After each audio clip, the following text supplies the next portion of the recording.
5th, 2026 meeting of the EMS Technical Advisory Committee to order. It is 1:01 p.m.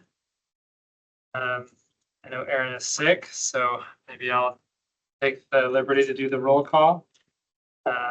Mr. Dawood.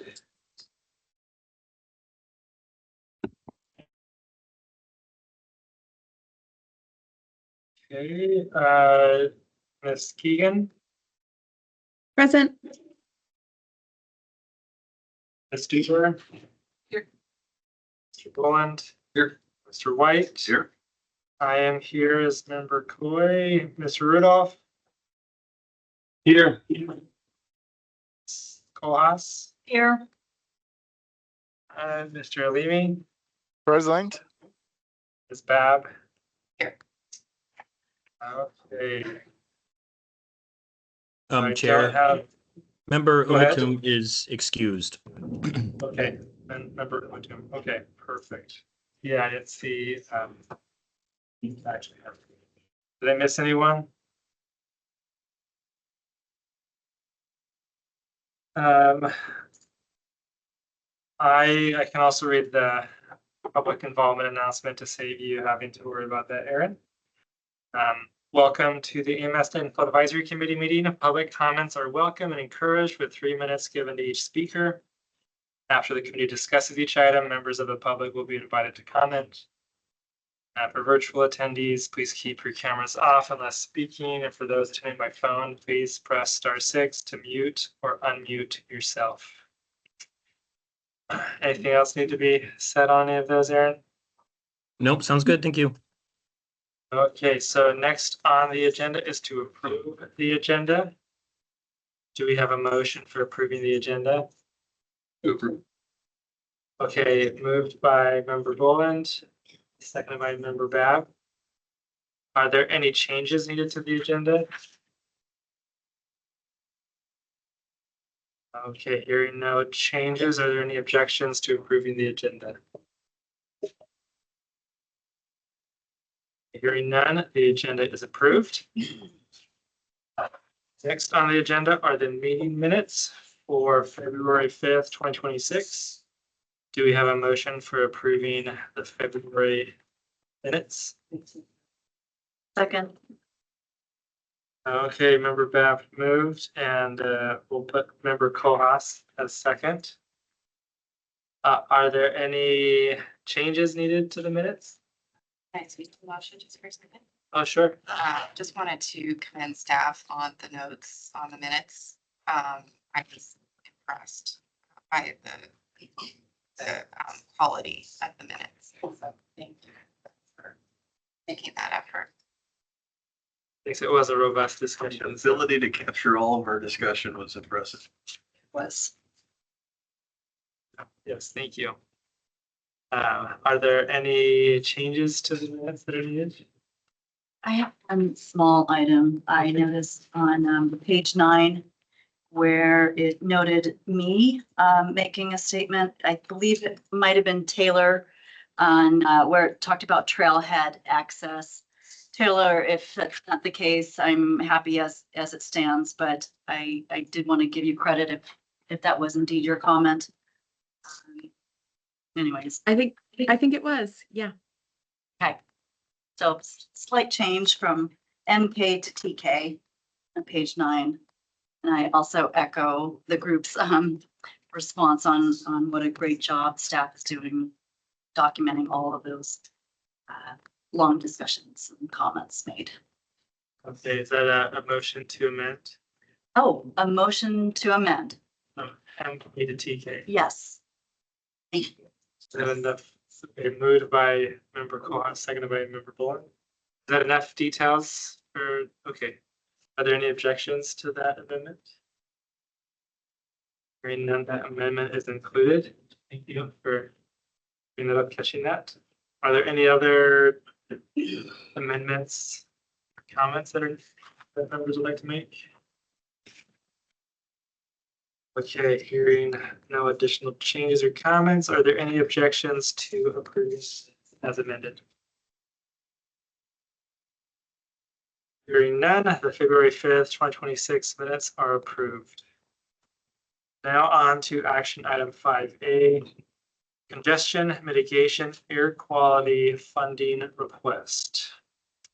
Is this one that you'll be managing, Aaron? Yes, it will be. Thank you very much.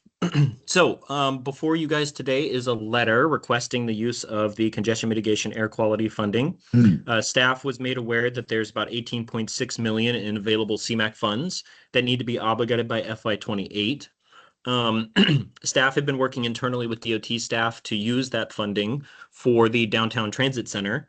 There were some back and forth discussions, and then it came back to us that we need an official request from AMATS for that funding to be sent to the commissioner of DOT.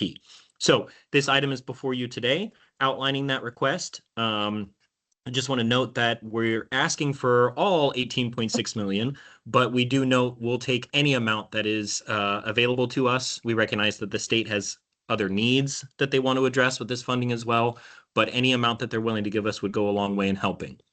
Any difference between what we receive for the CMAQ funding and the cost of the project will be made up by AMAT's STBG, CRP, or our own CMAQ funding.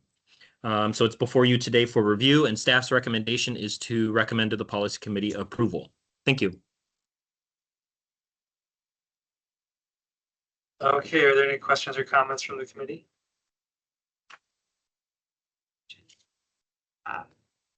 Go ahead. I think this might be for another committee member if Bart is on the phone. I was just wondering if that project is in the transit on the move plan, or it's going to be in the plan. It looks like. Yeah, you have your numbers.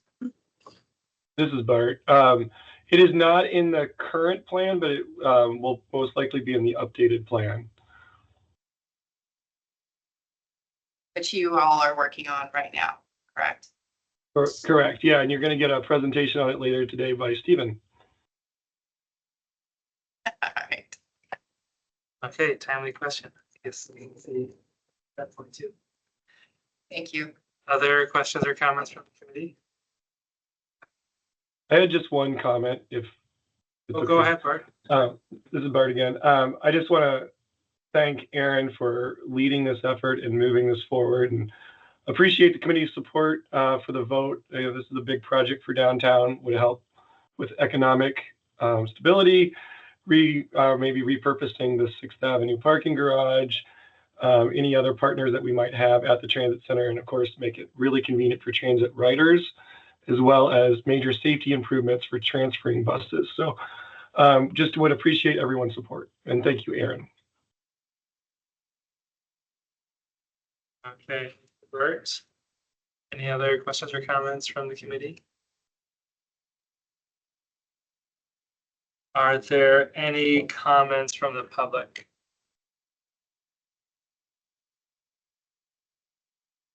I don't see anyone in the room, no hands online. So we'll come back to the committee. What is the will of the committee?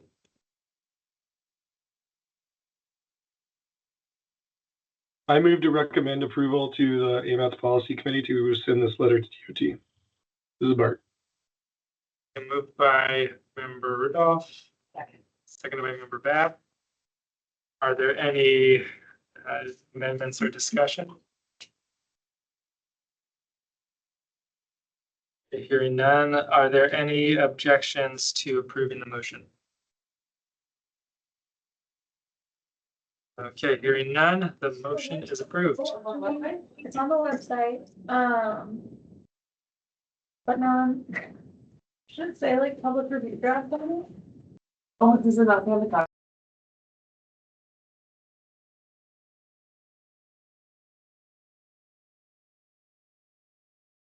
5B, the MTP amendment number 2. Hello. Go ahead, Rhiannon. Thank you. Rhiannon Brown, MTP coordinator for AMATS. Before you, we have Amendment 2 of the 2050 Metropolitan Transportation Plan, as well as the comment response summary. This went out for a 40-day public comment period. We received 21 comments. Based on the comments that we received, the amendment was not changed. but we did receive 8 comments that we are requesting guidance from the Technical Advisory Committee to review and make recommendations to the Policy Committee. Thank you. Okay. Are there any questions or comments from the committee? Expand a little bit on the comments that you're requesting guidance on. So the 8 comments that we received were all for the TIP NHS 1 project, Seward Highway, O'Malley to Diamond. It was comments from Bike Anchorage, BPAC, and then a citizen expressing concerns for the project.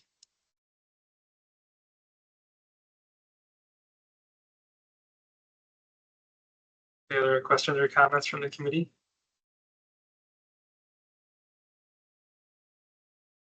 In terms of the O'Malley to Diamond project, we're continuing to move forward on the stakeholder engagement in terms of revisiting the scope of that project. So I think an open-ended comment response that it's still in process and going through public involvement. Sure how we frame that in terms of an actual motion. So your suggestion would be that it be identified as one that's still undergoing outreach and it's in the process of that effort. Other questions or comments from the committee? Go ahead. In reviewing the comments, you know, it looked like there was a request to remove the project from the MTP. I think I would like to see the analysis be further explored to understand, you know, is there really an aux lane needed on that project to address ramp weaving and safety? More analysis probably would be forthcoming as the project is further developed. And then also from interest that was expressed previously on revising the purpose and need, I would like to hear more about from the public process about interest and ideas on connectivity in particular and serving non-motorized facilities. So for that reason, I would be interested in keeping the project in the MTP so that the project can have more development to understand both of those items. Appreciate that. And in general, I think we're again moving forward with the stakeholder engagement stakeholder group right now. After we get done with that, there will be a public involvement portion.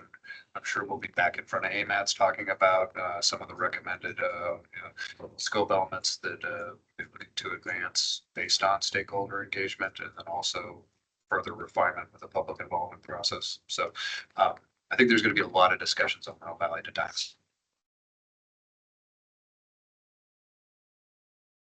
Okay, Aaron, looks like you have your hands up.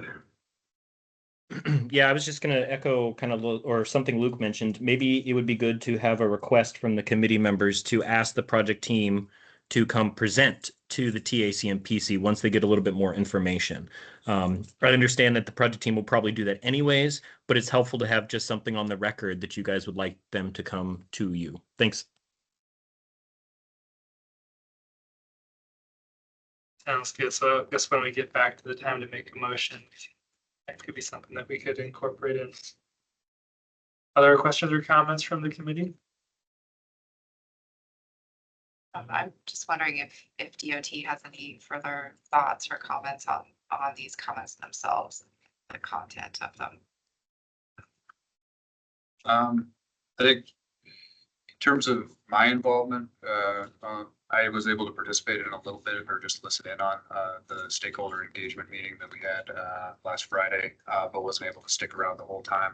I think we probably want a detailed response from the team if that's what we're going for. But again, I think we've got a lot of conversations to have here in the future, and we'll be evaluating NEPA as we're going through this, so other comment opportunities. So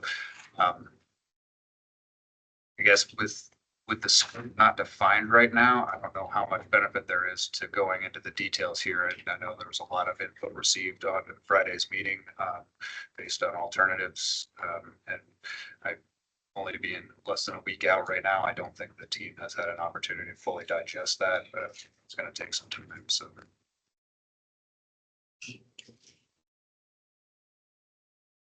Yeah, I can comment that I am part of that group and was able to, I feel like it was open to expressing both concerns and perspectives. So do appreciate the openness that there was there at the meeting this past week to express items and maybe some things that are similar to what are in the comments. There's no decisions have been made yet, so it does seem a little bit early to pull everything out when the process is still in process. So I guess my comments as a member, not from the UG, but sitting in these meetings.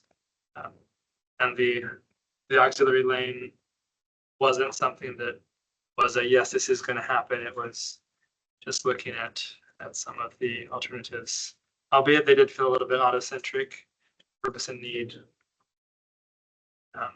Yeah, it doesn't mean that there weren't all the non-motorized elements discussed, and those are some of the key comments that committee members mentioned. So I think they're an ongoing conversation. I don't think it was intended, as these comments suggest, to have no like exclude outreach, like have lack of transparency. I think it was just trying to avoid misrepresentation. So those are, I guess, some things that I can speak of as a member, seeing what these comments are and what it was like in some of those meetings. So I guess we'll see in my mind how it all plays out, but I do appreciate getting to be there and have those conversations that we've had. Are there other questions or comments from the committee? Okay, are there any comments from the public?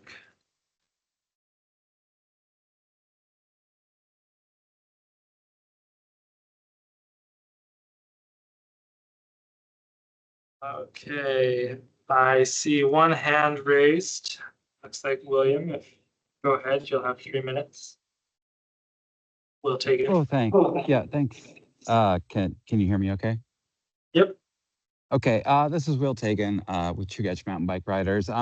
We actually have been requesting, if you look at the Glen, let me start back. If you look at the Glen Highway non-motorized routes all the way from Anchorage to Mirror Lake Park, there is either a bike path or there is a side road that is available to non-motorized users. However, the short half mile between Mirror Lake Park and Thunderbird and Klutna, there is no alternate route. And we have members who commute into town going against traffic on the shoulder of the Glen Highway, as well as no access for that Thunderbird Falls community to the park or the middle school. So we've been asking for an illustrative project from Thunderbird Falls to Paratus Lane be inserted into the tip. However, that's not allowed because it's not currently in the MTP. So I just like some consideration during the amendment process, if that would be possible to add that section to the MTP so it could be included in the tip. Thank you. Okay, thanks for your comments, Will. Are there other comments from members of the public?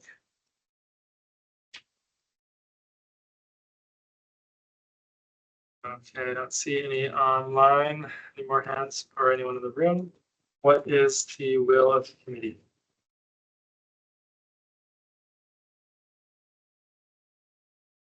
I move to make an amendment. Well, motion first, then we'll do the amendment.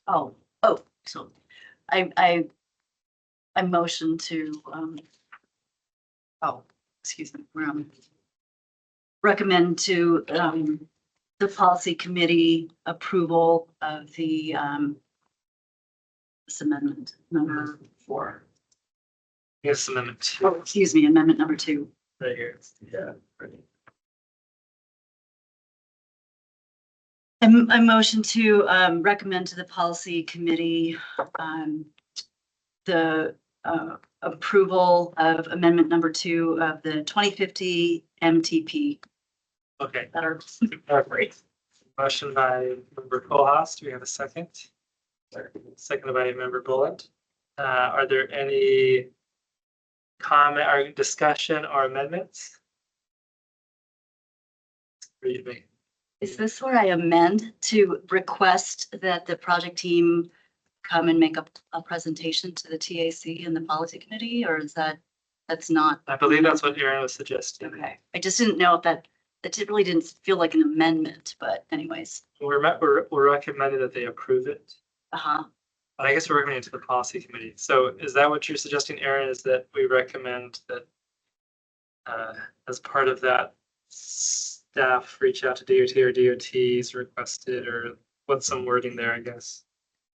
Yeah, that would be my recommendation, is to get it on the record, and, you know, it would be an amendment to the motion itself, not necessarily to the MTP itself, to ask for the project team to come present on the project and to provide feedback on the comments we've heard from the public. That way we have a clear line of, we heard from the public, we're asking for more information, come give us that information, so then we can kind of be aware as AMATs what's going on with the project. So if I was the mover, should I just make my own amendment? You can make an amendment. Okay. So I'll amend my main motion to also request that we the policy committee reach out to the DOT to request a presentation for the TAC and policy committee on this project. Okay. Having specifics about those comments. Tonight. Respond to the comments. To all of the comments or the ones that we raised? The 8 comments that AMATS is specifically asking for guidance. Okay, yes, let's friendly amendment. Let's also add and to specifically request response to those 8 comments that were flagged by AMAT staff. So we have an amendment moved by member Kohlhaas. Wait a second. Okay. Seconded by member Babb. And that amendment is to request that DOT come and provide a presentation to the technical committee and policy committee, responding to the associated comments for the Oneida Diamond. Yeah, I think Aaron may have something else to add. Aaron. Yeah, can you just clarify what project you're talking about? You just mentioned the project, and I don't know if you mean like the MTP, or are you talking about the Seward Highway project? The Seward Highway project, O'Malley to Diamond, yes. For the record. Okay, thank you. Good catch. Question on timing. Is the expectation that we're going to come pro meeting and have this discussion to resolve comments? Is this after the stakeholder engagement is completed? We're entering into more open public involvement discussion on the project. I guess my fear is that we're going to project team diverted from stakeholder engagement, coming in and answering questions from a lot of we don't know. We can forward it on to them, and we can have the team do it. But I want to make sure it has value and we have the answers that folks are looking for. My feeling is you may not have firm responses, but maybe just a status of what are the conversations that have been happening in this advisory committee so far, so that it can be transparent. And then also recognizing the comments. And then even if you didn't have a firm response, just show that you're listening to them. And if you don't have a response, that you've heard them and are considering what are the next steps. That's my understanding of what you could do instead of having a firm answer and waiting too long. Did that help? Is that enough clarity on timing? I think so. There's still analysis that needs to take place. You know, we still want to know more about ramp weaving, capacity expansion, on what are the factors that are going to be evaluated as far as data-driven information. But I think we're gonna have to have that with the revised scope that is generated by the outreach that's going on, right? That's gonna be comments that we're gonna receive through the process, I guess. I don't know, just, I worry that we bring the team and have them say, I don't know, we're looking into it, and then they have to come back again and give the answers on the items a second time. I don't know, it just seems like we're doubling up the effort on this without a whole lot of benefit in the near term. So what's the next decision point that's coming to EMAS on this project? Oh, well, I think we're probably up for another MTP amendment on this, would be my guess, right? Is when we get through stakeholder engagement, when we get through public involvement, we're gonna have a refined cost estimate that's going to go along with that. We'll have to get this back into the tip because it's not currently in the tip. I think, like I said, this is gonna come before AMATS multiple times here in the future. And given a lot of the concerns and input received to date on this, I think we're going to have a pretty robust presentation of these are the elements of the project we want to move forward. Here's the justification for it. Here's the people that are supporting it or the reasons why we're including it. I don't, you know, there's got to be a lot. So again, we can have the team come in and speak to these questions, but I think these questions play out in the next, 6-12 months, very publicly in front of us. So is having the project team let it come when those decisions are before this body and be able to address and answer these questions, is that even if that's 6 months or a year later, is that too long? Or do you motion to have them come and give some insight into the process now, even if they don't have answers as far as like some of these specific questions? From my review of the comments, I'm noticing a sense of frustration as far as kind of early stakeholder involvement. I think having the team come earlier so that there can be more input of forming and shaping the scope with this new purpose and need, I think it would just help guide understanding of what are the stakeholders interested in. So from my perspective, I think coming early and then maybe coming again wouldn't hurt. It's just, I don't know if anybody else feels the same way. Yeah, as a second, I would support that. I guess looking at the milestones, I'd like to get through the stakeholder working group process here, and I don't know how much longer we've got on that, but kind of get through that stage and bring it back to this group at that point in time, as opposed to answering questions that may or may not apply to scope elements that may or may not be included, like crash data for something that doesn't. I don't know. Is there an open house coming up? There will be a public meeting associated with this project. Yeah. I don't know all the different pieces of outreach that we're planning on this one specifically, but that'll be a portion of the project. Do we want, one option would be to leave it up to the policy committee to determine timing and request DOT to come with a proposed time for them to come back. I would give 2 weeks and still, is that reasonable? Does that kind of mean what you're intending on that? Sure. Especially it's better to give DOT and team a little time to respond and think about it, but have the policy committee weigh in on the concurrence on the date. And timing for some of the days. Okay, so does that need to be a friendly amendment to into the specificity? Not sure that we actually set a time, so.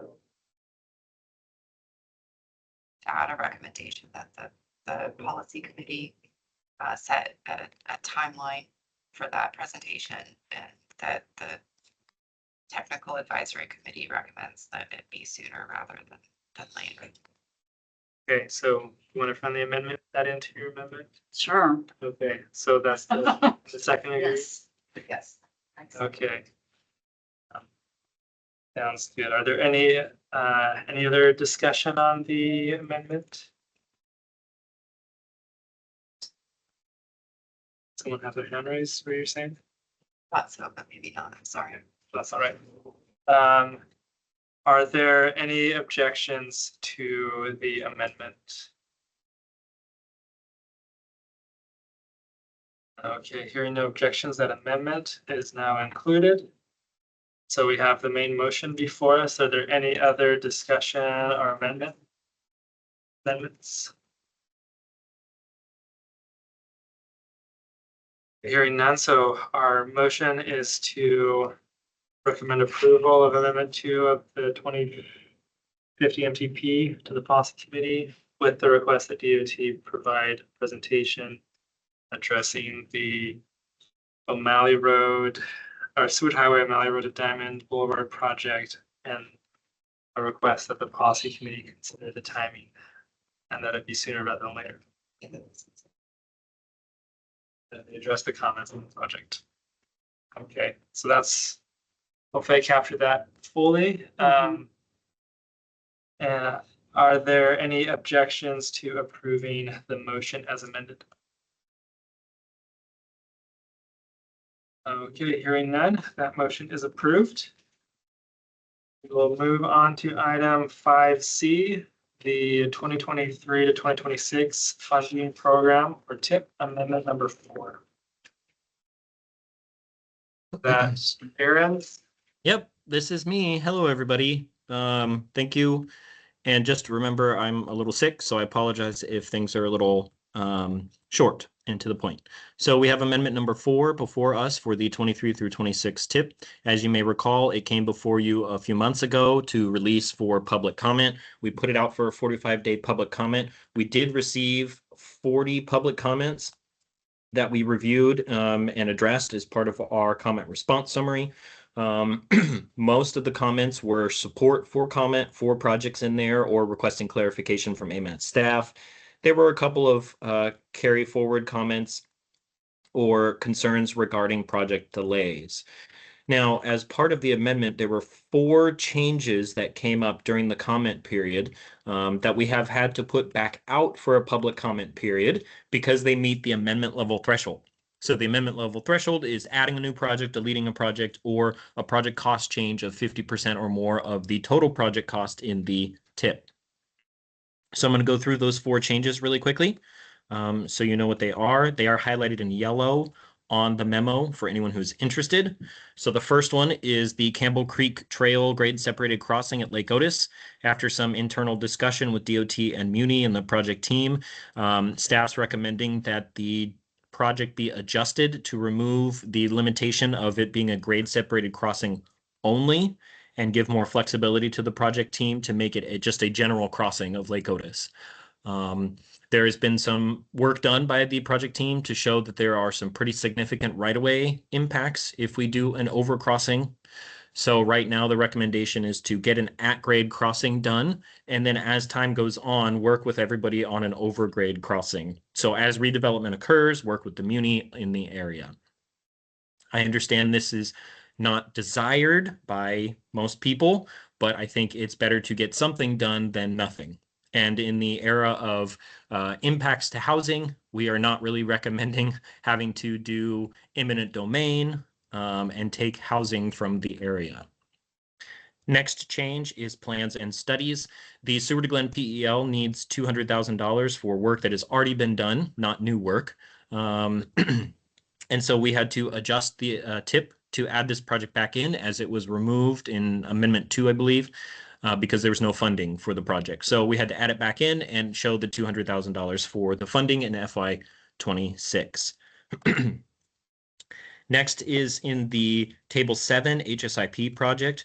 We have the new Tudor Road at Wright Street and Dale Street vulnerable road user improvements. So pretty excited about this. This is one of the projects that was added back in as part of the revised HSIP funding program that DOT recently updated. We're really appreciative of this project being added back in. It was one of the projects that AMATS nominated. So we're very excited to see this project moving forward and greatly appreciate DOT's consideration and change for this one. And then the last project is under the Table 10, Other Federal. So this is a new project that DOT requested be added in. It's Radio Tower Road, the North Fork Campbell Creek culvert replacement. DOT was able to secure funding for this replacement, and they need it added to the tip. So we're pretty excited for that as well. So we put those 4 projects out for a 15-day public comment period. That comment period ends March 9th, and we will have any responses from the public provided to the policy committee. I understand that we will not have them ready for you today, but we will make sure to keep you in the loop as we receive those comments so you can see what staff's responses are.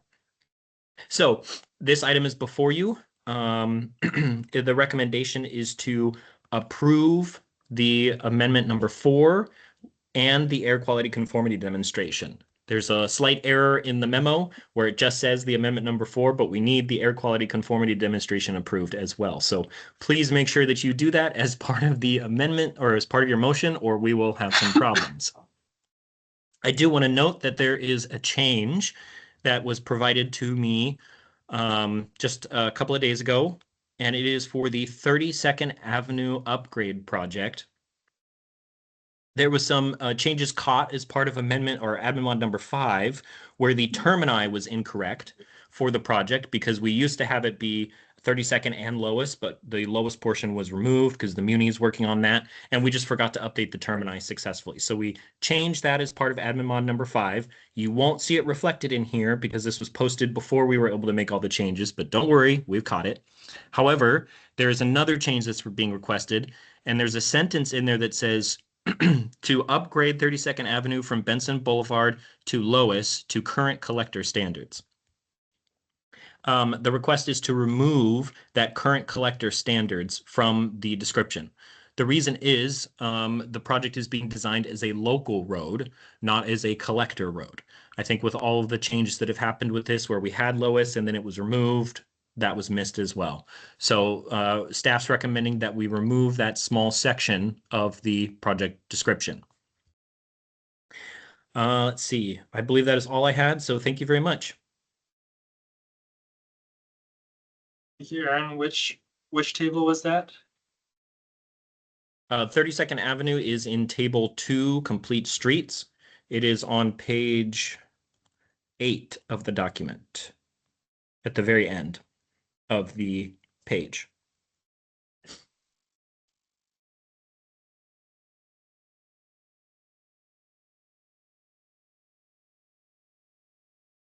Okay, are there any questions or comments from the committee?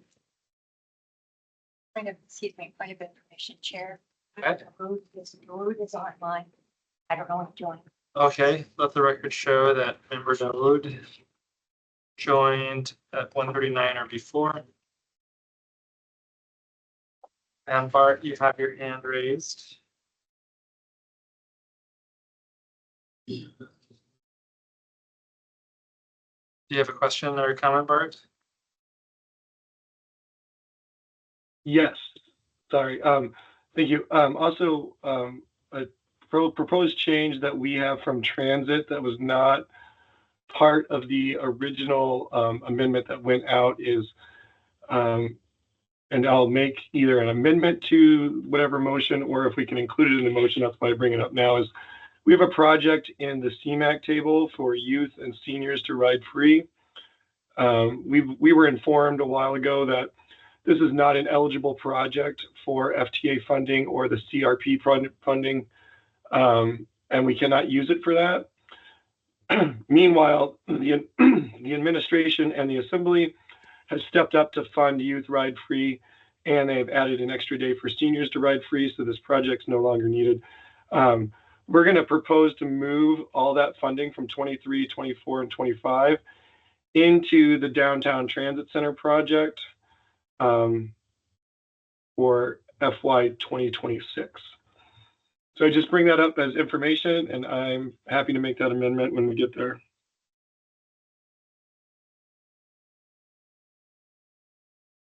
Okay, thank you, Bart. What is that project number? Project number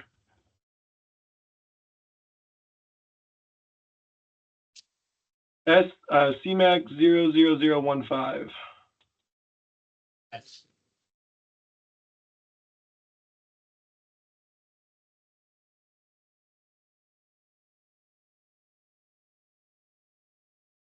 Okay, other questions or comments? Member White? So we've got another project that I can make an amendment to, but it's on table 8. It's NHS 0006. This is the Glen Highway milepost 134 rehabilitation. Airport Heights to Parks Highway.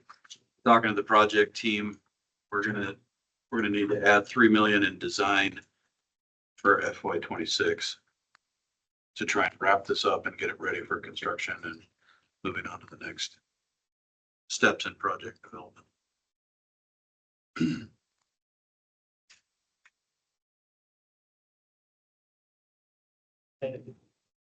Other questions or comments from the committee?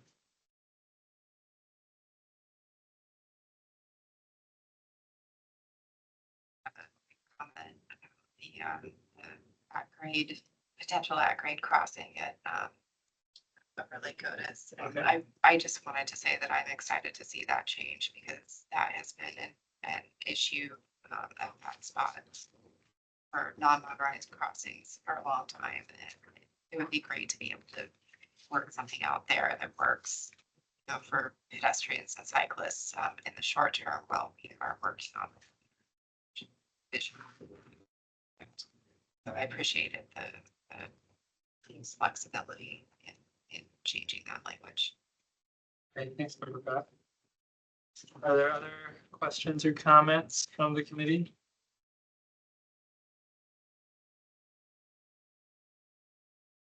One question that I have is on table 5, where there is the adding a new project for the Downtown Transit Center. If the CMAQ funding request is granted, what's the process going to be in regards to how the funding decision made? Will that be something that might come back at a future admin mod or amendment, or how are we going to manage that piece? Yeah, so staff's recommendation at this point is to change it all to AMAT's funding right now. If at a later date we receive the state CMAQ money, we'll just do a quick admin mod and bring it back to the TAC and policy committee. When we can get that done in a pretty short time frame. DOT has been working very diligently to make sure our admin mods are approved in a quick time, and we really appreciate that. So it should only be like a month and a couple of weeks. So it's not anything we should worry about at this point. And then my other question was the Northern Lights and Ingrid Gamball Road Diet projects, HSIP, were those moved to the next tip? I'm trying to remember.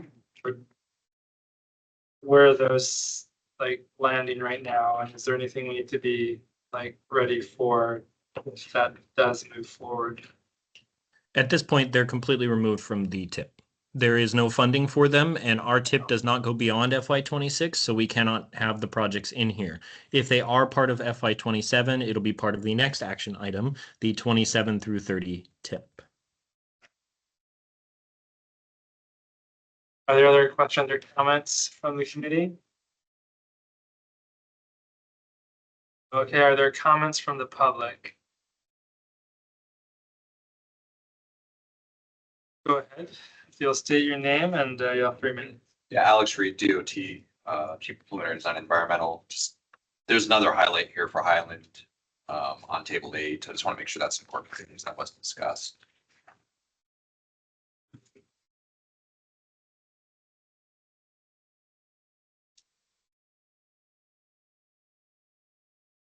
Get that thing.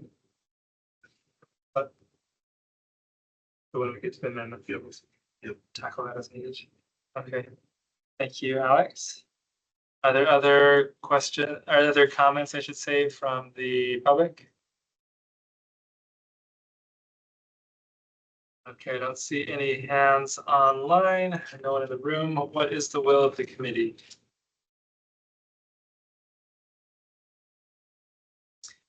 I guess before we do a motion, can it be a joint motion to include the air quality conformity?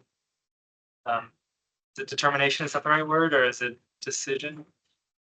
It's an air quality conformity demonstration, and it could be a joint motion where we approve both of them. Okay, what is the will of the committee?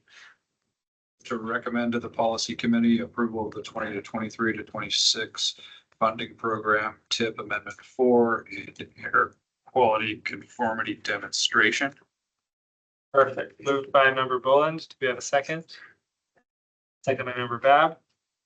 Are there any discussion or amendments? Start. I'd like to offer an amendment. Go ahead, Bart. For the Bart.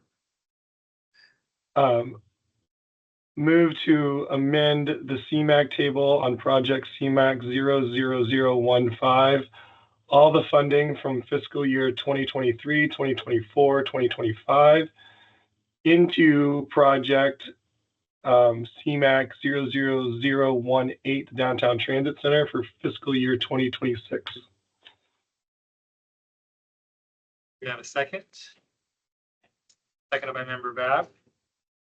Any discussion on that amendment, on the amendment? Okay, does anyone oppose that amendment? Okay, hearing none, that amendment is incorporated into the motion. Do you have other amendments or discussion? Go ahead, member White. So Aaron, I may need some help because I think trying to get to the Glen Highway Highland interchange that we had mentioned, it is highlighted in the tip amendment, and I do see it in the memo. I'm trying to do real fast math here to see if everything matches in the memo that's also in the spreadsheet. This is NHS 0010. It should match. I think it was just an error on my part. It shouldn't be highlighted in the document, in the tip tables. So that was my fault. I apologize, but it should match. I guess somebody check. We can check between now and the policy committee to make sure that everything is 100%. I'll just let you know, we're kind of getting bombarded with these changes last minute. So we may just want to verify everything before we bring it for final approval at the policy committee. Thanks. Thanks, Aaron. Do you need a motion for that? Or amendment for that? No, we'll just make sure. Thank you for catching it. I think Alex Reed caught it. So thank you. We'll just verify it on the staff side. And I think we will make sure that everything that we do in table 8, DOT works with staff to make sure that we've got the right numbers before it goes to policy. But I'd like to amend table 8, project NHS 0006. This is the Glen Highway 1 to 34. We need to add 3 million into FY26, and I'm assuming this is going to be NHPP. There's a possibility it could be AC, Aaron, but I know it's going to be NHPP flavor of some kind. Okay, we can work on that between now and the policy committee and get the exact wording on which version it should be. Yeah. Okay, so that's an amendment by member White, seconded by member Boland. Do we have any discussion on that amendment? Is anyone opposed to that amendment? Hearing none opposed, that amendment is now incorporated into the motion. Any other amendments or discussion?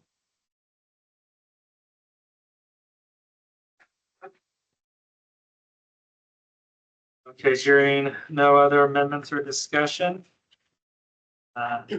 Is there anyone opposed to approve the motion? Oh, Aaron, you got your hand raised for Sorry. There is the 32nd Avenue project where we are removing that additional information in there to say it's being upgraded to collector standards. We'll have to have a motion for that one as well. Okay. Thanks for catching that. I motion to amend the main motion to add 32nd Avenue corrections to change the description from upgrading a collector to, I think we're just removing that portion of text. With the two current collector standards, will we get striked? Correct. Stricken from. Okay, motion by member Kohlhaas, amendment by member Kohlhaas. Do we have a second? Second by member Babb. Any discussion on that? Okay, or is anyone opposed to that amendment?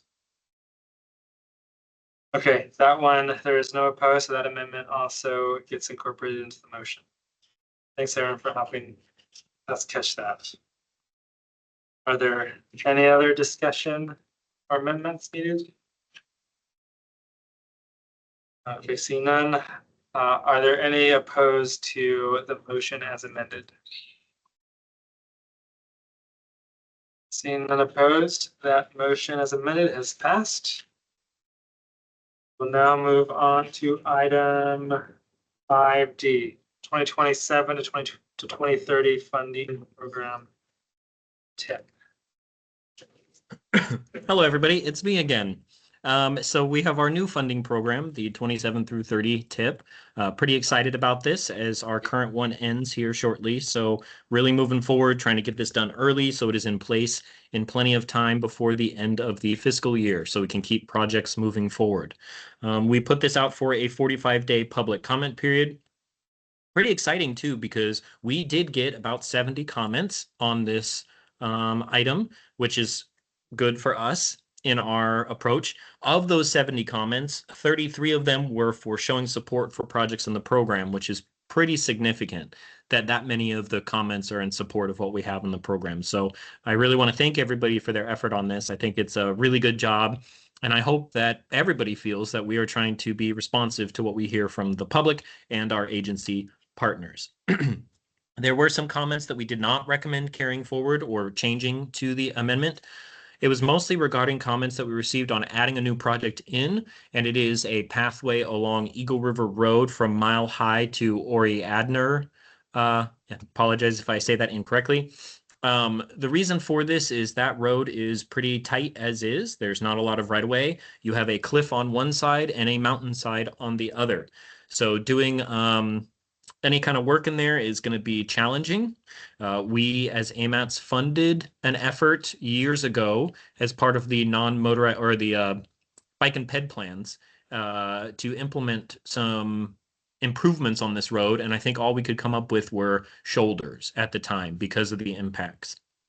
So staff is not recommending putting this project into the tip due to the cost and impacts. However, if there is a desire to do something, then staff's recommendation is to look at funding a study later down the road if funding is freed. Maybe we can put it in the illustrative category on what can be done on this road. What are the challenges? You know, what are the pitfalls we need to be aware of? And then maybe some solutions moving forward. It might be a good way to get some info and at least have that available in case anybody is wanting to know why we're not doing the project or if in the future we want to move forward with one. Outside of that, we don't really have any changes to the tip tip 27 through 30 at this time based on public feedback. I do want to note something. All of the changes that are being made as part of amendment number 4 that reflect new projects or project descriptions. So for example, the 32nd Avenue project that you just changed, those will be updated as part of the 27 through 30 tip once it's approved, if it's approved by the policy committee. The reason it's not updated right now is because amendment number 4 has not been approved by the policy committee, so I cannot preempt what the policy committee is going to be doing. So just rest assured, we will make sure we capture all of those changes as part of the final approval of the 27 through 30 tip. Now, this item is before you, and again, there is a slight error in the action requested. I apologize. I was in a race out to my vacation and messed up a little. The requested action is to approve the narrative, the air quality conformity demonstration, and the 27 through 30 tip. So all of the items that were posted to the agenda. One thing I want to note right now, you may notice in the tip narrative that we have performance measures and targets in there and that they're all blank at this time. That's because we're in a new cycle of setting targets and we are not in the 27 year at this moment, but we will be soon. So we'll be updating that narrative as those targets are established. So if anybody has any questions about that, I'm happy to help answer. That's all I had. Thank you.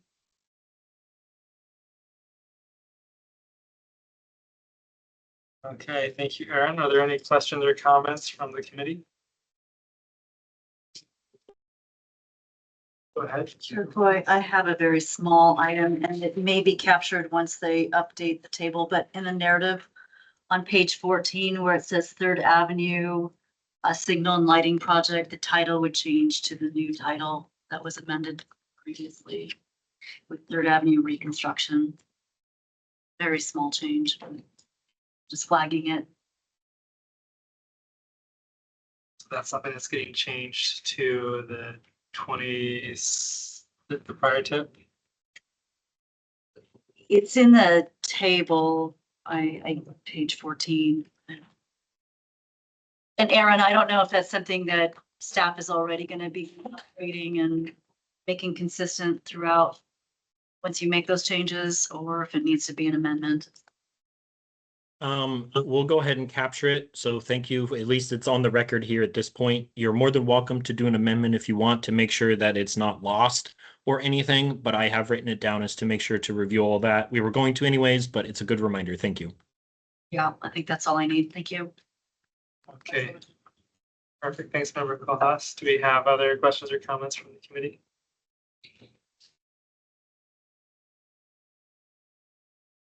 Are there any comments from the public? Looks like we have one member of the public. Go ahead, Will.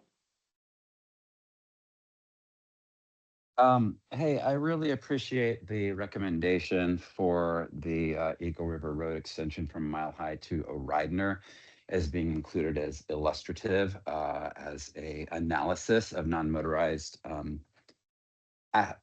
adding non-motorized facilities to that. And I would really welcome the committee following up on that recommendation and making an amendment and recommendation to the policy committee. Thank you. Okay, thank you, Will. Are there any other members of the public who would like to comment? Okay, see no one in the room and no hands. What is the will of the committee?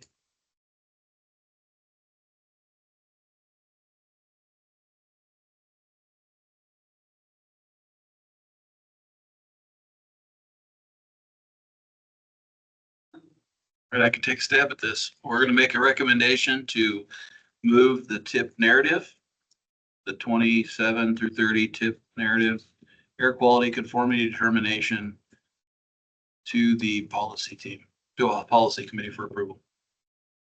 Okay, moved by Member White. We have a second. I'll second it, but did you also include the tip program itself? Okay, yes, I'll second. So that includes the 2027 to 2030 funding program or the tip, with the tip narrative and the air quality conformity demonstration to the policy committee for approval. Captures all those three. Okay, any discussion or amendments? Want to make your amendment? Yeah, I will offer an amendment for consideration of recommending to the policy committee for inclusion of an illustrative project for the Eagle River pathway study, so that we can have more information on cost and configuration for the future. Okay, does that need any more title or anything else, Aaron, or is that here? Yeah, that's fine. I think we talked about it. We'll flesh it out and make sure it's what we need. Thanks. Okay, that amendment from member Kohlhaas, does it have a second? Seconded by member Babb.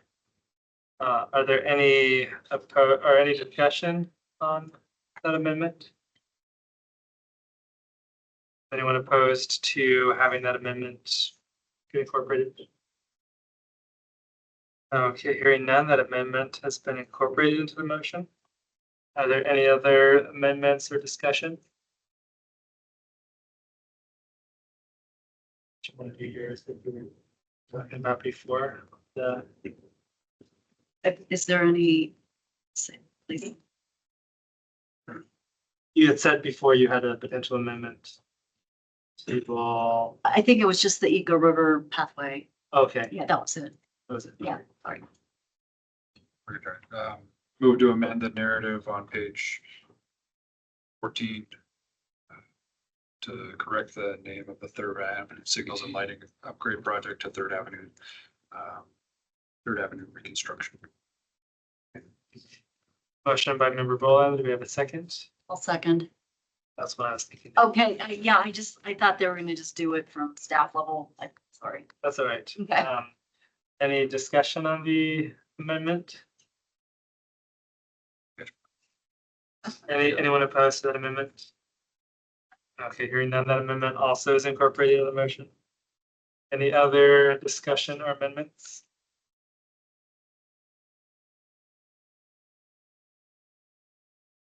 Okay, hearing no discussions, are there any opposed to approving the motion as amended? Okay, hearing none, that motion is approved.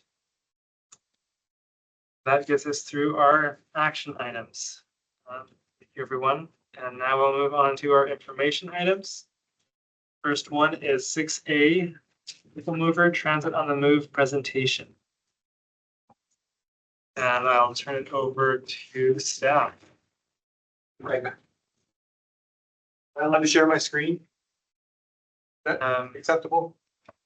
I would check with staff. I don't see any problem with that. Are you Yes, signed you in? can. Yeah, you can share your screen, Stephen. Right. Thanks.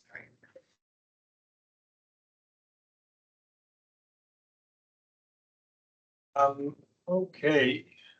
It's coming up online now. Hi, everybody. My name is Stephen. I'm the transit planner for People Mover. And if you've heard this already, forgive me for those of you who might have heard it more than one time, but here we are. So Transit on the Move is the Public Transportation Department's guiding document, somewhat like a TIP or an MTP, but it doesn't get amended. This plan was developed in 2019 and published in 2020 for the first time, and it gives us a prioritized list of projects to work on as a department for all three entities, for People Mover, for Anchor Rides, and for our rideshare program.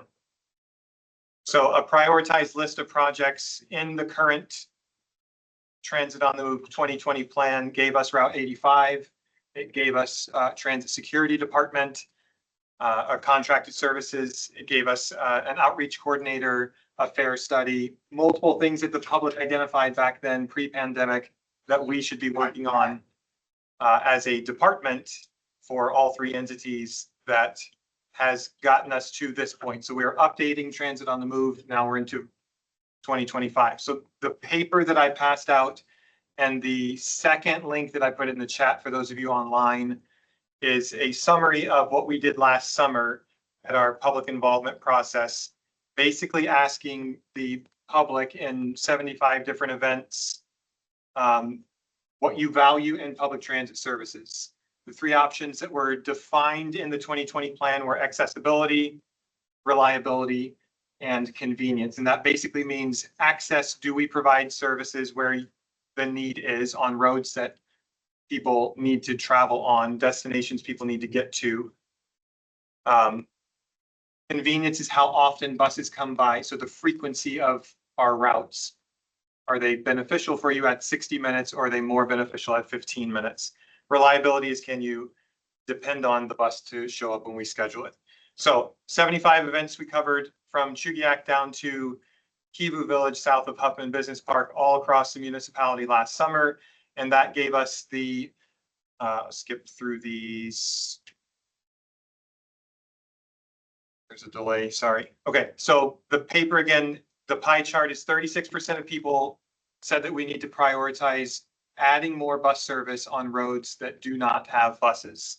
So adding access to the community, which could come in many forms, and I'll get to those examples in just a minute or two. 26% said we need to increase our frequency or focus on that, and 26% said reliability. On the backside of your paper is a more detailed description of why people said they chose what they chose. So 1,500 plus survey respondents through last summer's public involvement. And then the details are kind of on the back at a high level of, I chose accessibility because X, Y, or Z. I need to get here or there.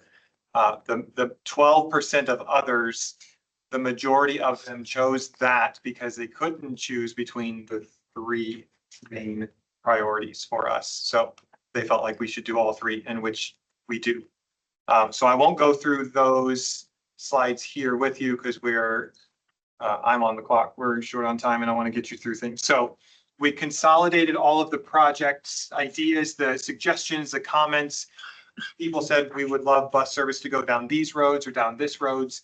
And right now we're in our final phase of this project where we have yet another survey asking people to prioritize the new set of projects that have been identified, carried over from the 2020 plan, or added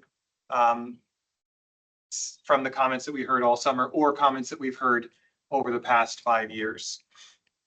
The one on screen you're looking at is a route concept that would provide service from downtown Transit Center through the Government Hill Gate and onto J-Bear property.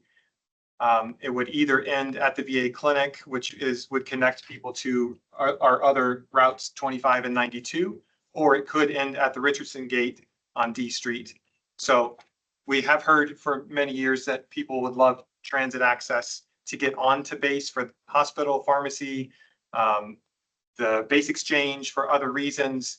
So this is one route proposal as an expansion of service to give people that access that they do not currently have. The next one, okay, few second delay. So this another route concept, this is in the 2020 plan. It was the next route we were going to implement. So should this be ranked high enough on our new priority list, we'll continue to work on it. But this basically adds service in North Mountain View, down Boniface Parkway, through UMed, across 36th Avenue, which was taken away, service was taken away in 2017, the redesign.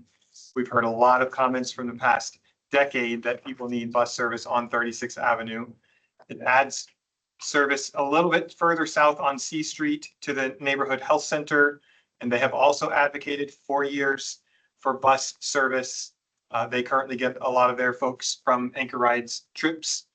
And then this route idea would go out to the airport. So people said we want an east-west connector. We want to get from either North Mountain View or Muldoon to the airport without having to transfer twice. It's very cumbersome if you're traveling to the airport with bags and kids and whatever. You don't want to get off the bus and wait for another one, get off that one and wait for a third one. So I won't walk through every single route idea, but I just want to say there are projects carried forward from 2020 into 2025 that we hadn't gotten to yet. There are region-wide projects that are added to this version if the Seward Glen Pell is adopted in the future years, we have projects in here to help mitigate some of that congestion. The map on the right side of the screen shows an express route from Diamond to downtown up C Street corridor. That would help alleviate some of the north-south traffic off the Glen, off the Seward, off Ingra Gamble. That buses could travel every 10 minutes in this type of scenario.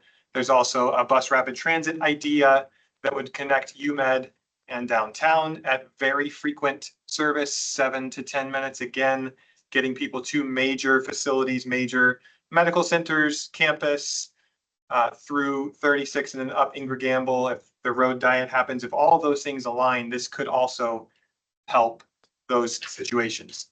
So the other things that I want to briefly talk about is microtransit. This was introduced in the 2020 plan, and we're updating this version to promote and present 5 different zones of microtransit to the community with the goal of implementing one of these zones in this calendar year or early 2027. So there are 5 zones that we're presenting. The 2 on the screen is Southwest Anchorage, and on the left side is Midtown. There's a Northeast version, and then there's 2 in Chugiak and Eagle River combined. So on the right side is just an Eagle River microtransit zone, and on the left replaces an old route idea on the Birchwood Loop Road, which infrastructurally would be very challenging to build a fixed bus route out there because of the road capacity, ditches. There's pedestrian infrastructure challenges, all of that stuff. So the idea is to still provide a transit service, but not in a fixed route capacity. So microtransit works as an Uber and Lyft type of service, so app-based and door-to-door service, as opposed to in smaller vehicles like a paratransit vehicle. So ADA accessible, Lyft equipped vehicles that can travel within a geographic zone. They can't travel outside of that. So it's either intended to connect you to a bus route or many bus routes, or it gives you the access to travel within that geographic zone to wherever you need to go. If that's to a friend's house, if that's to shopping, to a medical appointment, wherever it is. So the Midtown one specifically would add transit access in some capacity to the hotels along C Street that don't have a bus route, to the neighborhood health center if the other new route expansion doesn't come through in time. Southwest Anchorage version would add a lot of transit access to the folks that don't live anywhere near a bus route south of Diamond, mostly west of the Seward Highway and Old Seward, where we don't have fixed route bus service. This one would also add access to the zoo, which doesn't have any fixed route or any type of transit services there. And then there are, again, so new route ideas, carried over projects, and the new services type, the express type, or the microtransit type of transit services. And then there's alignment changes. So we could realign our current routes or extend our current routes. We have heard from the community that folks in Chugiak and Eagle River would like our current Route 92 to start further north at a park and ride in North Birchwood, South Birchwood, before it makes its way into town. That's one method of having folks get out of their single occupant vehicle and ride a bus into the VA clinic, to Cotton Commons, or downtown. So those types of things. Our survey and our public involvement part ends April 26th after the transportation fair. So we are going to still continue to be at community council meetings and any other type of event we can get into over the next 7 weeks. I was at Hillside last night, and we'll be at others in the coming 7 weeks. So if you know of an event that you would like us to present this at, I'm all ears. We are happy to be in any type of event to get the word out for this. This will guide us through at least 2030. So getting us to a new set of priorities based on public input to guide us for the next 5-ish years before we update it. I don't even want to think about it. So hopefully I'm under time and happy to take questions if that's okay, and if not, thank you for having me. Okay. Thanks, Steven. Are there questions or comments from the committee?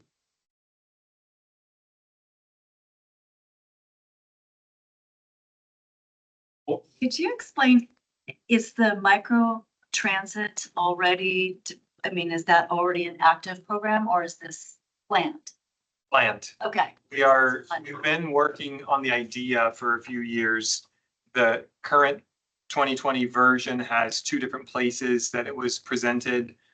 We've expanded that this time. So we're currently seeking funding, and Bart can chime in if I'm getting any of this wrong. We're seeking federal grants to operate a pilot project in this calendar year or early 2027. And based on what the community says of these 5 zones that we've presented, again, based on community input, where we will launch that service in either the Bowl or in Chugiak and Eagle River. That answer your question?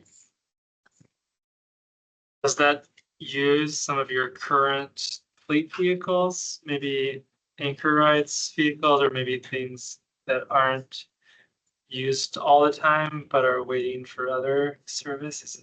Does it get integrated? Great question. It can.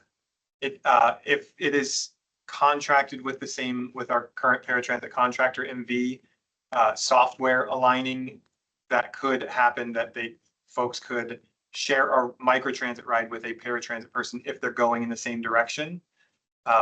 And the vehicles could be shared in that capacity, but we are also seeking, I believe, or again, correct me if I'm wrong, a grant to cover the purchasing 3 new vehicles for microtransit, so they could be branded specifically for that, decaled. Got a thumbs up, so. It could be a combination of both, yes, or it could be separate. Other questions or comments from the committee? One question I had is, how do you manage base access? So I've talked to some folks at other transit agencies in Tacoma and in Honolulu that have had transit access on military installations across the country for decades. So what they have said is you have to have either a citizen's ID, a DBID's ID, or military retired, some kind of card that is accepted by the current gates, how they operate their current security methods, scannable or go in. So the way Honolulu Transit does it is there is a bus stop at the gate, kind of a pullover area. Somebody gets on and scans people's IDs. And if you don't have it, if you forget it, if you're not allowed on base, and you have to get off the bus there and then either walk away or wait for the outbound version of that bus to get back to wherever you were going. Same thing in Tacoma. For Pierce Transit, they have a microtransit route that goes on base, and they have a fixed route bus that goes on base. So you go through the same security lines that everybody else does.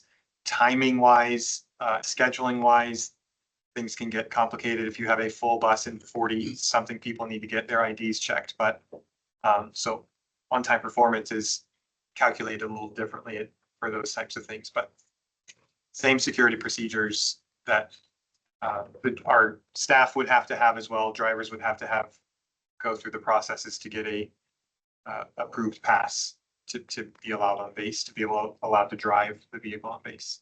And I've done that as a personal former job for tourism companies. As a civilian, I've had a DBID's ID that allows me to drive troops on base. So it is done here currently with other ways, just not with transit. Other questions or comments from the committee? Okay, are there any comments from the public? Okay, go ahead. Yeah, just want to note that 36 bus service is something that I hear about pretty frequently from constituents. And so I'm really delighted that that is on the list of new routes to consider. The microtransit is especially salient as we're looking at just the expansion of so many hospitality options in Midtown. So I have high hopes, obviously selfishly, I hope that lands in Midtown. But I have really high hopes for that as a proof of concept, as a way we could, allow more folks to have more consistent and flexible access to really critical locations. And, certainly in UMed and then up that, sort of 36th corridor. So yeah, thank you. Thank you for doing this really important work and gathering community feedback. It matters. Microtransit is done in most lower 48 cities. Oh, it's not sorry. in Alaska yet, but Go ahead. Sorry, I'm Erin Baldwin Day, Anchorage Assembly, Midtown. Sorry for the record. Sorry, go ahead. Seth. microtransit is done in most cities across the US in the lower 48 and done pretty successfully as a first last mile connector or just a general access point where buses can't go physically on curvy, windy roads or any of those types of physical constraints. Are there any other comments from the public? Okay, thank you so much for your presentation. Appreciate you coming and explaining everything to us. Our next informational item is the 32nd Avenue project presentation. And it looks like, okay, is this yeah, if you'll state your name and well, presentation, thanks. I'm Travis Holmes. I'm the DOT project manager for the EMS 32nd Avenue Upgrades project. And this is Dave Gamas from Lansbury and Associates. He's our consultant project manager. And Dave's going to give you a presentation on what design work has been done so far, and kind of what public outreach efforts we've done. Thanks, Travis. Dave Gamas with Lounsbury and Associates, consultant project manager. DOT is leading this project in association with the municipality. This is a municipal owned and maintained road, 32nd Avenue, between Minnesota and Lois Drive. The funding agency is AMATS, and our representatives from AMATS are Emily Weiser and Aaron Young and Aileen on the project. Next slide. The project description, it's to reconstruct 32nd Avenue between Minnesota and Lois to improve safety and reduce future maintenance costs by upgrading the roadway, non-motorized drainage and lighting facilities. As kind of previously discussed in that TIP amendment, this was part of a bigger project, a municipal project with Lois Drive. It was separated out as an individual project in the TIP. One of the challenges when it was a municipal project were the overhead utilities on the north side of the road. That project was looking at improving the non-motorized connectivity between Lois and Minnesota. And those overhead utilities really did complicate the types of typical sections that could be looked at on that project. So our project is considering undergrounding these overhead utilities in order to utilize the full width of the right-of-way to make the improvements. Our current schedule, we're in preliminary design. We kicked off September 25 last year. We're looking at identifying a preferred alternative for the project this spring and moving to an environmental document August of this year, moving into final design towards the end of this year into 2027 and construction in summer of 2028. Excellent. So our summary of public involvement to date, we've met with a number of public stakeholders and agency stakeholders from November up until our open house, February 24th, a couple weeks ago. We're meeting with the AMATS TAC and the policy committee this month, and we will be meeting with the Spenard Community Council later this summer, but we are working on setting up a meeting with the Spenard Spenard Community Council Transportation Subcommittee here within the next month or so. So that is in the works to discuss this project. Existing conditions on the road. It was constructed in the 70s. It's a strip paved about 20 feet wide. The pavement is in pretty poor condition throughout the project length. There's limited storm drain facilities only on the east end of the project.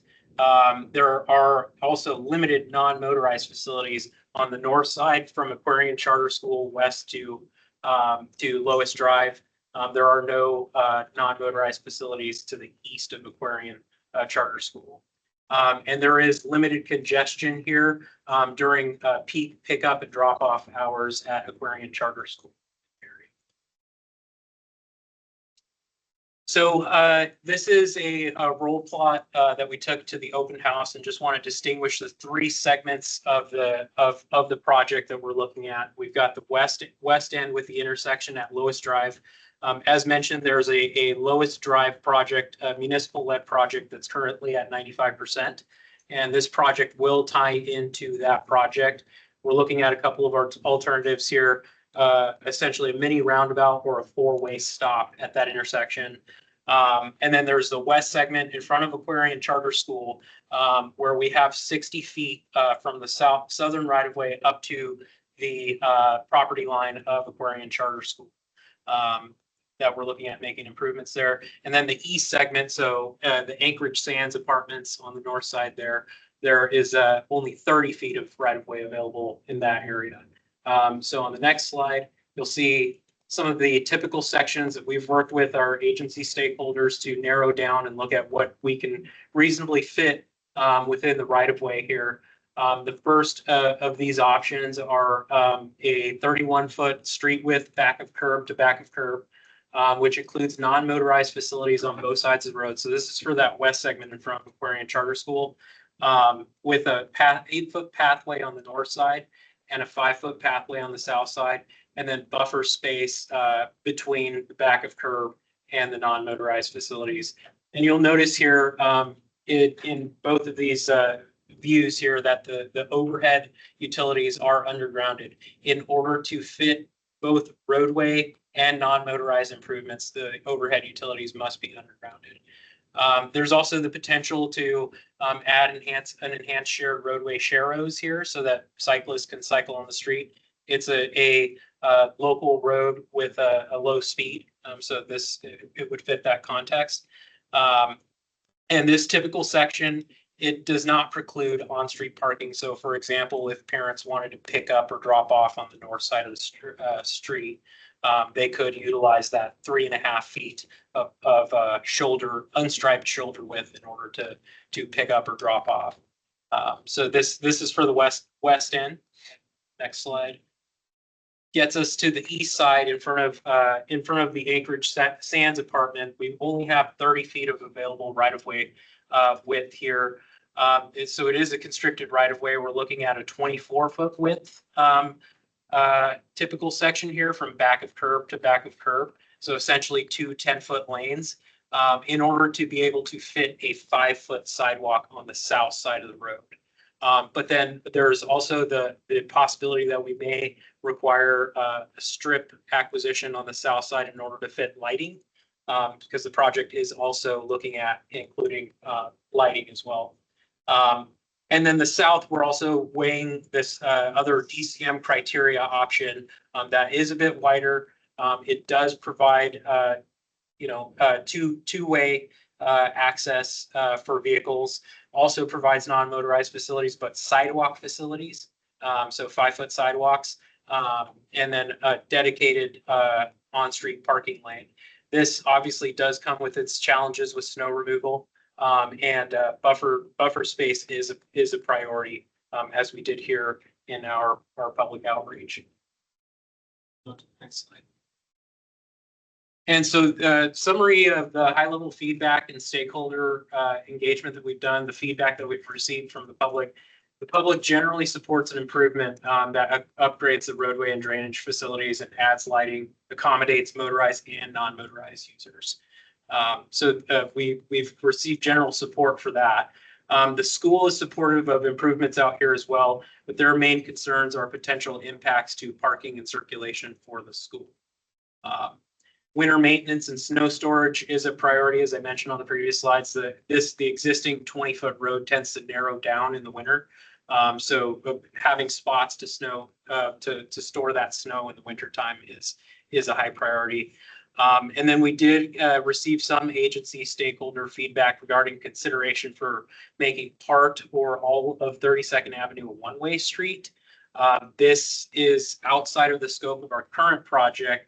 It would expand that scope, the schedule, and would necessitate looking at the neighborhood, the traffic in the neighborhood and how folks would reroute their trips if it were to be a one-way. So with that, open it up to any questions or comments you might have for the property. Okay, thanks, David. Travis, are there any questions or comments from the committee?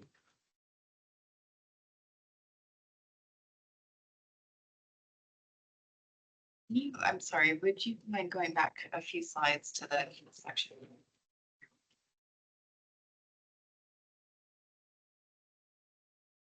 That's good, I think. I'm just curious about the sections themselves, what this bottom one is showing, that's showing on-street parking, correct? Yeah, so that's a 35.5 foot width street segment. It would include 11-foot lanes in either direction and dedicated space shoulder width to allow for essentially dedicated on-street parking. Is that showing the DCM standard? Is that what that's showing? Yes. Yeah, that's something that's being considered for this, but just It's just something that we're screening against other alternatives. So in order to accomplish this, you'd have to take right of way for sure in this area. Well, yeah, if you were doing this on the east segment, absolutely, you'd have to take right of way. This would fit in the west segment, but you are giving up buffer space between the back of the curb and the sidewalk. So there's a trade-off there. that's a narrower sidewalk as well. Yeah, narrower sidewalk. So instead of an 8-foot pathway, be a 5-foot sidewalk. On the layout view, is the top typical section what's being shown on the east side? Yes, yep. On the layout view, the roll plot, we showed a typical section that would fit, essentially back of curve to edge of sidewalk within the right of way. In terms of right of way acquisition, looks like we've got some houses that are really close there on the south side. Yes. Parking there for the apartment complex on the north, I guess feasibly without impacting structures, how much right of way could we acquire? So feasibly, like you said, there's a very tight right of way on the south. The houses are very close. There is some space on the north with the apartments. They do use that space on the north side to roll up into and park in front of the apartment building there. But they do have enough space right now for back-to-back parking, so two cars back-to-back. So there may be some opportunity to balance between the north and the south to be able to fit the lights.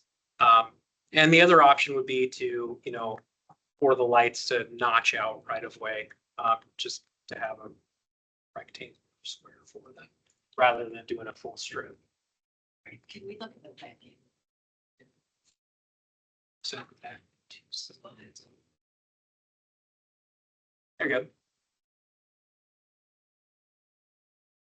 But you were saying that the change to a potential one-way on this would be a change in scope.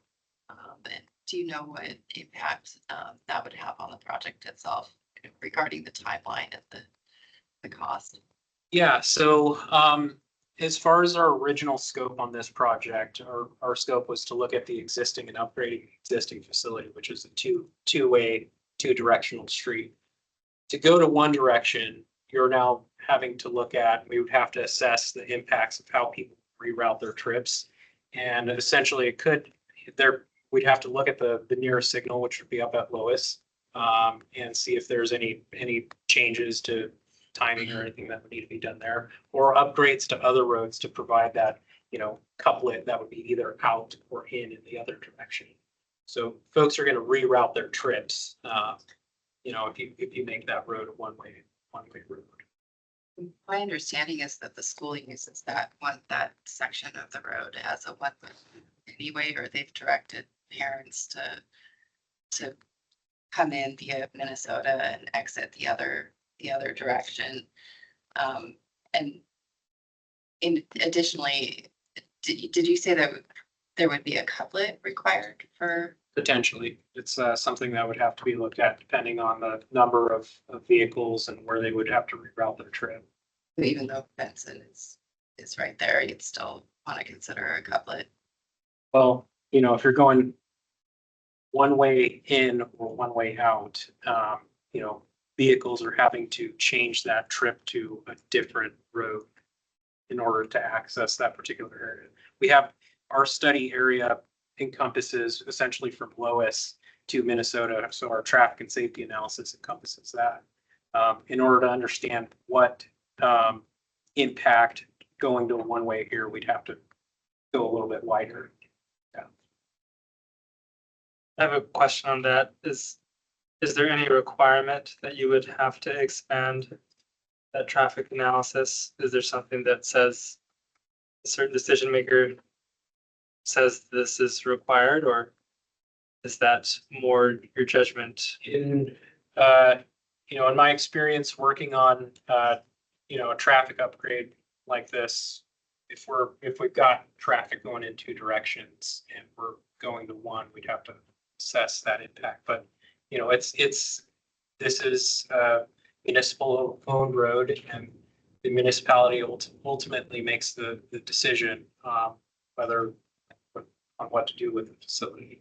But yeah, we typically would look at traffic and safety impacts regionally if we're changing the trip patterns. Sorry, John, I don't mean to. I'll be done after this, I promise. I'm just interested in that particular section next to the apartment buildings, because you're dealing with a situation where you have the school, where you have potential pedestrian traffic, that's short people walking around in that area. And two-way use of the vehicle lanes, potential parking if that were expanded to allow parking. And then you also have vehicles backing out directly onto the road because they're allowed the full, like they have full access across that entire strip of the corridor, right?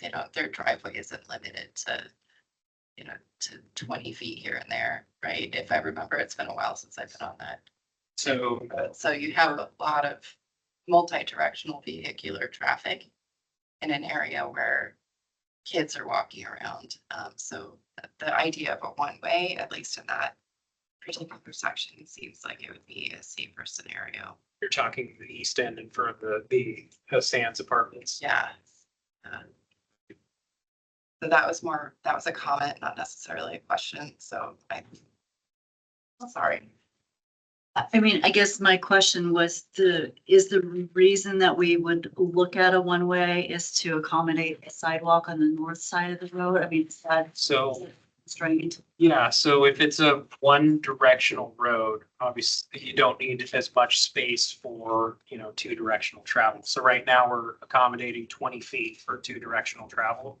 If it's just one way, you can narrow that up by a certain width. With that, you gain width to be able to maybe add another sidewalk, a pathway, or go from a sidewalk to a pathway, or add buffer space. You do free up some space. But I do want to mention is on that north side, next to the Sands apartments, it is roll in, roll out parking in front of the apartment building. So our alternative is considering right now sidewalk on the south side to avoid those conflicts with folks parking, you know, in front of those apartment buildings there. Thank you for that explanation. And a comment is on other PME projects where we have looked at how to accommodate non-motorized facilities in a very constrained space with existing conditions. The alternatives had looked at only one sidewalk due to the roll in and roll out conflicts, the wide area of conflicts. I think also just to note is when you have a apartment complex like that, you also have snow removal activities with snow plowing, maneuvering. Even though they're supposed to do all of this maneuvering on property, because it's so constrained with the existing condition, it's hard for them to stay within those confines. So I will note, just from the perspective of knowing other PME projects where we have had to consider alternatives, that was one area where we elected to only include one sidewalk and get a waiver. because of the additional conflict points. So anyways, just thought I'd make a comment. Thank you. Are there other questions or comments from the committee? And it looks like I saw member Alimi come back in. Did we see him leave? Do we have a ability to see like when he came in or left?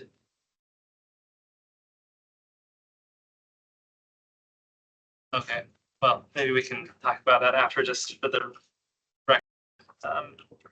Are there any questions or comments from the members of the committee? Are there any comments from the public? Okay, I see one online, but we'll go in the room first, then we'll go online. So, member Baldwin Day. Could you, if you said it, I missed it. When is the next planned public meeting for this project? So we do have on our current schedule, August, for a meeting with the Spinard.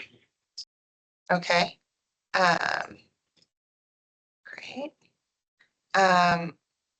What sort of feedback have you received from the school at this point? So if you can go to the second. The school really their main concern, or actually the last, yeah, their main concern is potential impacts to parking and circulation for the school. Parents do currently utilize the gravel area in front of this school during the pickup and drop off hours as kind of like an overflow, almost like an overflow parking area. And so, you know, their concern would be with, you know, essentially that being converted to a non-motorized facility. They would not have the same facility that's there now, but you know, it's a kind of a gravel area where people are just kind of parking. Yeah, I'm familiar. Okay. Yeah. So Oh, sorry, am I not allowed to ask questions? this is really a comment. Oh, I apologize. Okay, I I will reframe into I wish there could be. apologies. Sorry, Chair. So I guess my comment would be that, you know, understanding this neighborhood and what traffic flow looks like during the school day, during drop off and pickup hours, and the movement of children across the road to get into cars and things like that. I think it makes a lot of sense to consider 32nd potentially as a one-way street, which would facilitate, I think, safer movement of children, of vehicles, pickup, drop off, circulation, that sort of thing, and mitigate some of those parking concerns. And then I think I would just encourage that if that expansion, that neighborhood level traffic analysis is a policy choice, then perhaps the municipality could weigh in on whether or not they believe that that's necessary. If that's a requirement to zoom out and to look at neighborhood level analysis, given the proximity of Northern Lights and Benson, as far as the necessity of a couplet, then perhaps that requirement could be reconsidered or waived. So thanks. Okay, I see a comment online. Lindsay, go ahead. Yeah, hi everyone. I'm Lindsay Heiduk. I'm testifying just as a Spinard community member and appreciate the project team presenting here. Like Travis said, I've already invited them to present to the Spinard Community Council and potentially to our committee sooner than August so that we can weigh in sooner. So my comments are just mine and not representative of the neighborhood. But I really do encourage a look at a one-way option from Minnesota. The only action somebody driving could take going eastbound on 32nd is to take a right on Minnesota, and you can do that at 32nd. You can do that you could do that at 33rd, 36th, and of course Benson, the couplet of all couplets. So I'd be really excited and interested to see what that could look like as we are coming up with these different options and ways to improve the area.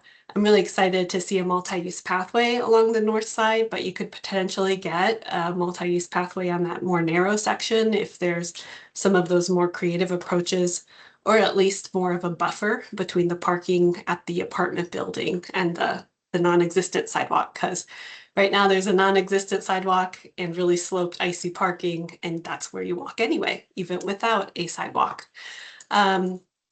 I also appreciate just the more lighting options and potentially having a roundabout at that Lois Drive intersection, mostly for some traffic calming in that area as well.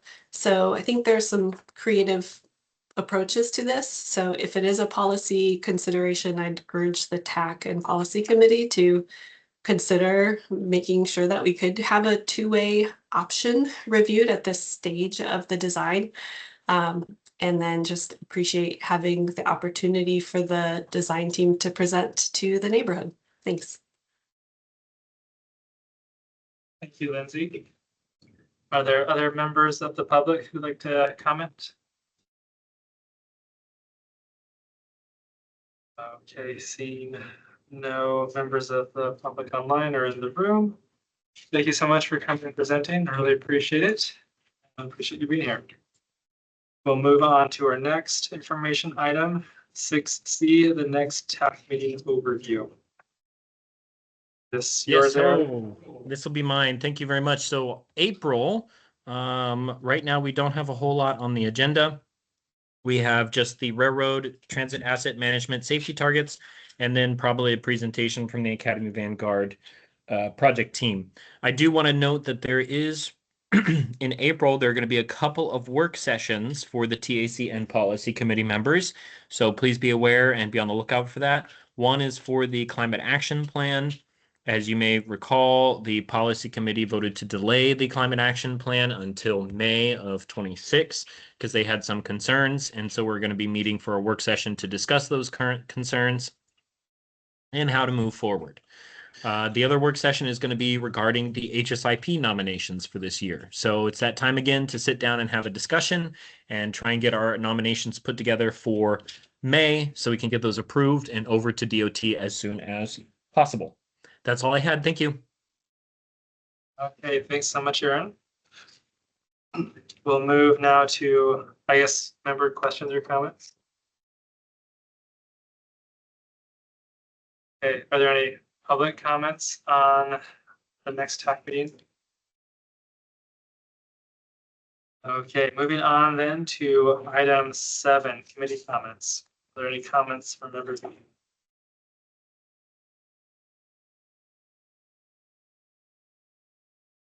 We have an announcement. Okay, go ahead, member Babb.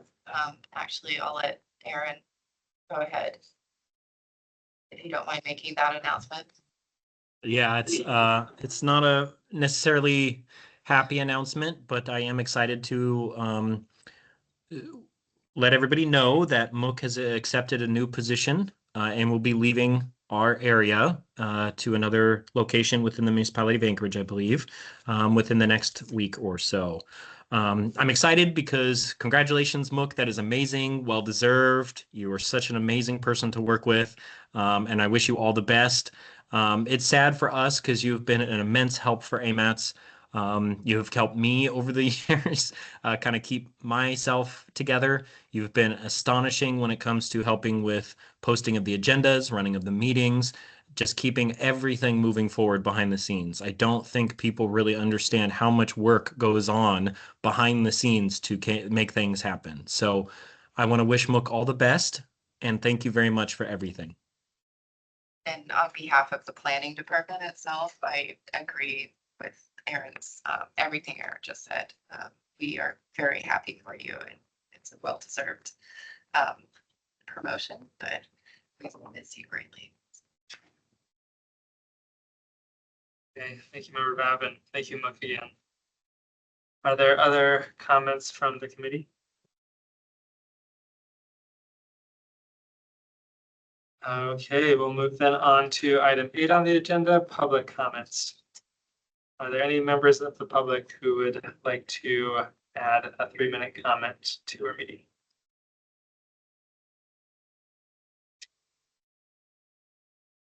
Okay, I don't see any comments on any hands online or in the room. So that moves us to item 9, to adjournment. We are adjourned at 2:50 p.m. Thank you. Nice job.